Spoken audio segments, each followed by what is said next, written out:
വീട്ടിലെ ലിഫ്റ്റിൽ തല കുടുങ്ങി 75 വയസ്സുകാരൻ ഇന്നലെയായിരുന്നു മരിച്ചത്. കല്ലേലി മുക്കിൽ അടയ്ക്കാമാവുങ്കൽ മാത്തുക്കുട്ടിയാണ് മരിച്ചത്. റോഡിൽ നിന്ന് ഉയരത്തിലുള്ള വീട്ടിലേക്ക് എത്തുന്നതിനായി സ്ഥാപിച്ച ലിഫ്റ്റിലാണ് അപകടമുണ്ടായത്.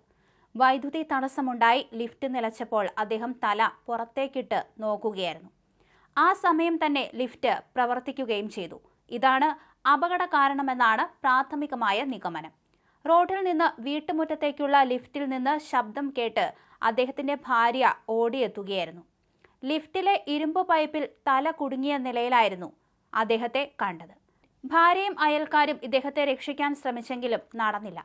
20 മിനിറ്റിന് ശേഷം പത്തനംതിട്ടയിൽ നിന്ന് അഗ്നിരക്ഷാസേന എത്തിയപ്പോഴേക്കും അദ്ദേഹം മരിച്ചിരുന്നു.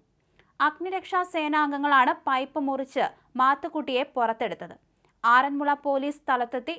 KSRTCയിൽ കണ്ടക്ടറായിരുന്നു മാത്തുക്കുട്ടി. മക്കൾ വിദേശത്താണ്.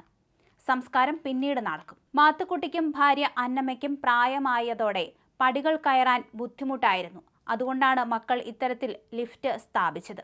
ഇരുവരും മാത്രമായിരുന്നു ആ വീട്ടിൽ താമസം.